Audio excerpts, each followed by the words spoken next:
The Voice Before the Void.net. The Gods of Pegana by Lord Dunsany. Part 5. Read by The Voice Before the Void. Of how Imban became high prophet in Aradec of all the gods save one. Imban was to be made high prophet in Aradec of all the gods save one. From Ardra, Rudra, and the lands beyond came all high prophets of the earth to the temple of Aradec of all the gods save one. And then they told Imban how the secret of things was upon the summit of the dome of the Hall of Night, but faintly writ, and in an unknown tongue. Midway in the night, between the setting and the rising sun, they led Imban into the Hall of Night, and said to him, chaunting all together, Imban, Imban, Imban, look up to the roof, where is writ the secret of things, but faintly, and in an unknown tongue. And Imban looked up, but darkness was so deep within the Hall of Night that Imban saw not even the high prophets who came from Ardra, Rudra, and the lands beyond, nor saw he aught in the Hall of Night at all. Then called the high prophets, What seest thou, Imban? And Imban said, I see naught. Then called the high prophets, What knowest thou, Imban? And Imban said, I know naught. Then spake the high prophet of Eld of all the gods save one, who is first on earth of prophets. O Imban, we have all looked upwards in the Hall of Night towards the secret of things, and ever it was dark, and the secret faint and in an unknown tongue.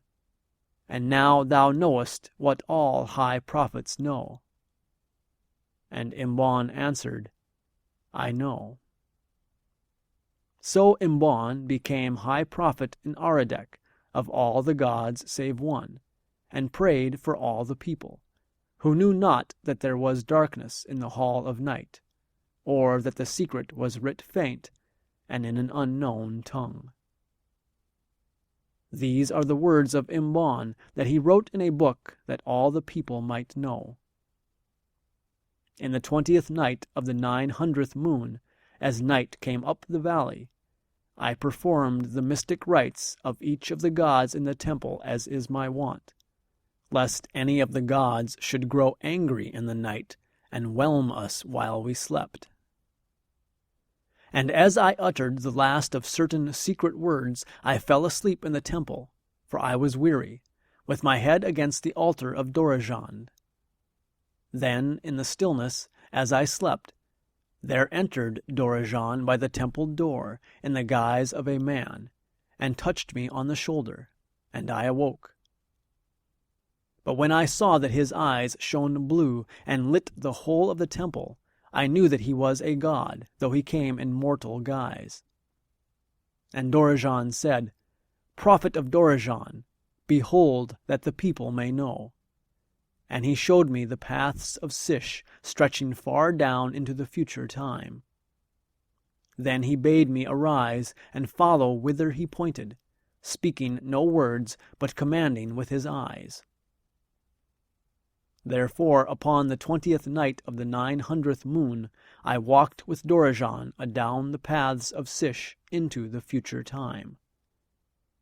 And ever beside the way did men slay men, and the sum of their slain was greater than the slain of the pestilence, or any of the evils of the gods. And cities arose, and shed their houses in dust, and ever the desert returned again to its own, and covered over and hid the last of all that had troubled its repose. And still men slew men. And I came at last to a time when men set their yoke no longer upon beasts, but made them beasts of iron. And after that did men slay men with mists.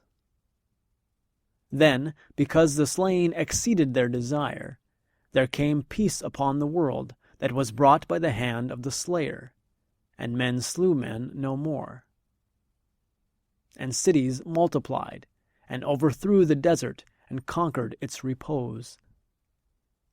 And suddenly I beheld that the end was near, for there was a stirring above Pegana, as of one who grows weary of resting.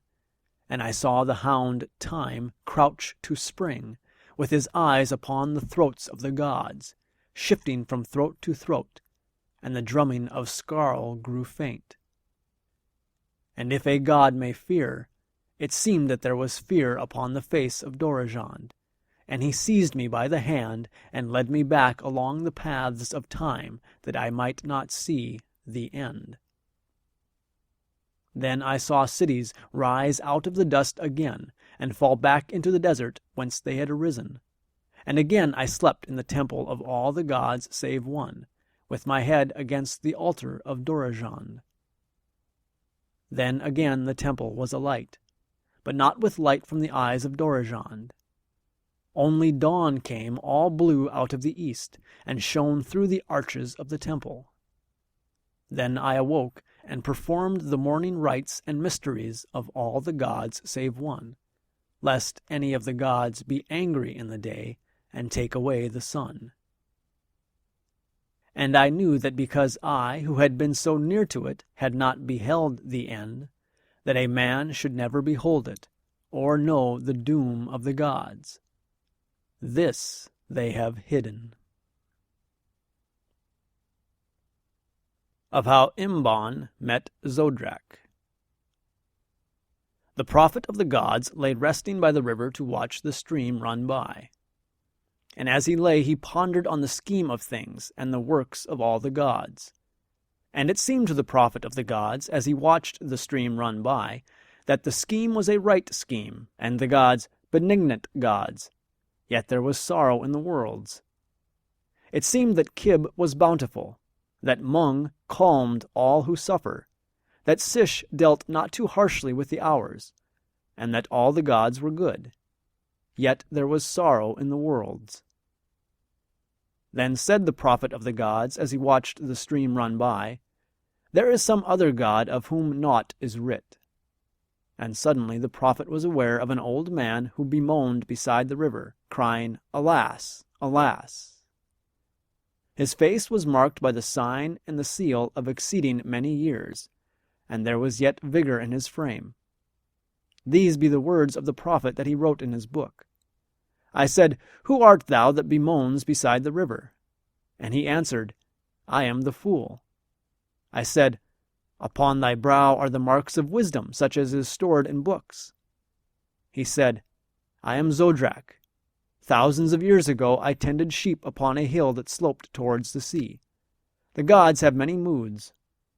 Thousands of years ago they were in a mirthful mood. They said, 'Let us call up a man before us, that we may laugh in Pegana.'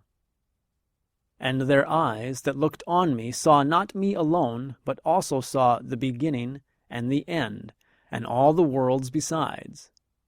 Then said the gods, speaking as speak the gods, 'Go, back to thy sheep.' But I, who am the fool, had heard it said on earth that whoso seeth the gods upon Pegana becometh as the gods, if so he demand to their faces, who may not slay him who hath looked them in the eyes. And I, the fool, said, I have looked in the eyes of the gods, and I demand what a man may demand of the gods when he hath seen them in Pegana. And the gods inclined their heads, and Hudrazai said, It is the law of the gods. And I, who was only a shepherd, how could I know? I said, I will make men rich. And the gods said, What is rich? And I said, I will send them love. And the gods said, What is love?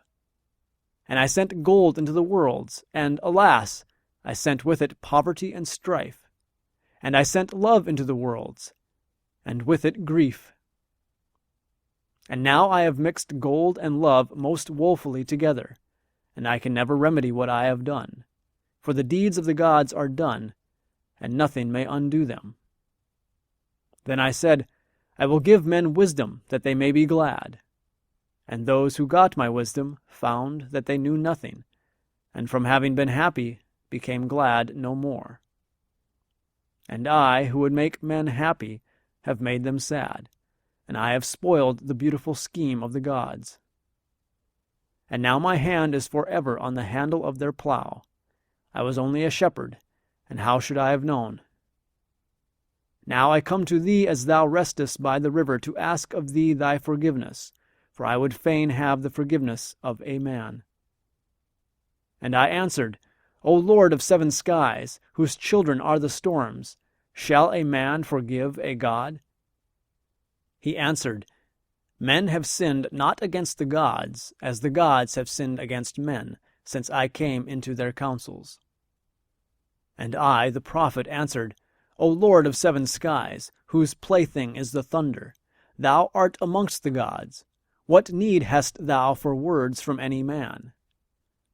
He said, Indeed I am amongst the gods, who speak to me as they speak to other gods. Yet is there always a smile about their mouths, and a look in their eyes that saith, Thou wert a man. I said, O Lord of 7 skies, about whose feet the worlds are as drifted sand, because thou biddest me, I, a man, forgive thee. And he answered, I was but a shepherd, and I could not know. Then he was gone. Pegana. The prophet of the gods cried out to the gods, O, all the gods save one, for none may pray to Mana Yud-Sushai. Where shall the life of a man abide, when Mung hath made against his body the sign of Mung? For the people with whom ye play have sought to know. But the gods answered, speaking through the mist, Though thou shouldst tell thy secrets to the beasts, even that the beasts should understand, yet will not the gods divulge the secret of the gods to thee, that gods and beasts and men shall all be the same, all knowing the same things. That night Yoharneth Lahai came to Aradek, and said unto Imban, Wherefore wouldst thou know the secret of the gods, that not the gods may tell thee? When the wind blows not, where then is the wind? Or when thou art not living, where art thou? What should the wind care for the hours of calm, or thou for death? Thy life is long, eternity is short. So short that, shouldst thou die and eternity pass you, and after the passing of eternity thou shouldst live again, thou wouldst say, I closed mine eyes but for an instant. There is an eternity behind thee as well as one before. Hast thou bewailed the eons that passed without thee, who art so much afraid of the eons that shall pass? Then said the prophet, How shall I tell the people that the gods have not spoken, and their prophet doth not know? For then should I be prophet no longer, and another would take the people's gifts instead of me. Then said Ibon to the people, The gods have spoken, saying, O Ibon, our prophet, it is as the people believe whose wisdom hath discovered the secret of the gods, and the people, when they die, shall come to Pegana, and there live with the gods, and there have pleasure without toil. And Pegana is a place all white with the peaks of mountains, on each of them a god, and the people shall lie upon the slopes of the mountains, each under the god that he hath worshipped most when his lot was in the worlds. And there shall music beyond thy dreaming come drifting through the scent of all the orchards in the worlds, with somewhere someone singing an old song that shall be as a half-remembered thing. And there shall be gardens that have always sunlight, and streams that are lost in no sea beneath skies forever blue. And there shall be no rain nor no regrets. Only the roses that in highest Pegana have achieved their prime shall shed their petals in showers at thy feet, and only far away on the forgotten earth shall voices drift up to thee that cheered thee in thy childhood about the gardens of thy youth. And if thou sighest for any memory of earth, because thou hearest unforgotten voices, then will the gods send messengers on wings to soothe thee in Pegana, saying to them, There one sigheth who hath remembered earth.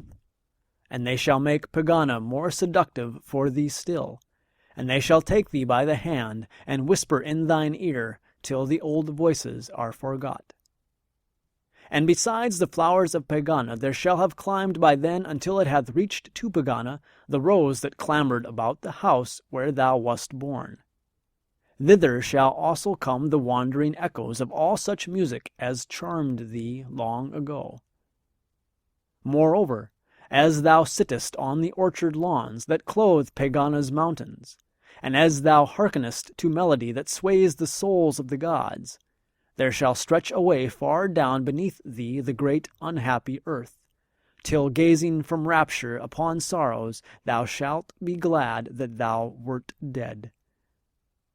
And from the 3 great mountains that stand aloof and over all the others, Grimbol, Zebul, and Trehagabol, shall blow the wind of the morning and the wind of all the day, borne upon the wings of all the butterflies that have died upon the worlds, to cool the gods and Pegana.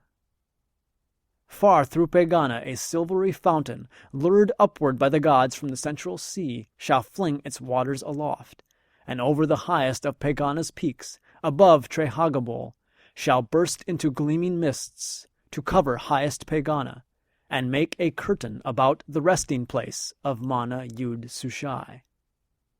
Alone, still and remote below the base of one of the inner mountains, lieth a great blue pool. Whoever looketh down into its waters may behold all his life that was upon the worlds, and all the deeds that he hath done. None walk by the pool, and none regard its depths. For all in Pegana have suffered, and all have sinned some sin, and it lieth in the pool. And there is no darkness in Pegana, for when night hath conquered the sun, and stilled the worlds, and turned the white peaks of Pegana into grey, then shine the blue eyes of the gods like sunlight on the sea, where each god sits upon his mountain. And at the last, upon some afternoon, perhaps in summer, shall the gods say, speaking to the gods, What is the likeness of Mana Yud Sushai, and what the end? And then shall Mana Yud Sushai draw back with his hand the mists that cover his resting, saying, This is the face of Mana Yud Sushai, and this the end. Then said the people to the prophet, Shall not black hills draw round in some forsaken land, to make a veil-wide cauldron, wherein the molten rock shall seethe and roar, and where the crags of mountains shall be hurled upward to the surface and bubble and go down again, that there our enemies may boil forever? And the prophet answered, It is writ large about the bases of Pegana's mountains, upon which sit the gods. Thine enemies are forgiven. Continued in Part 6.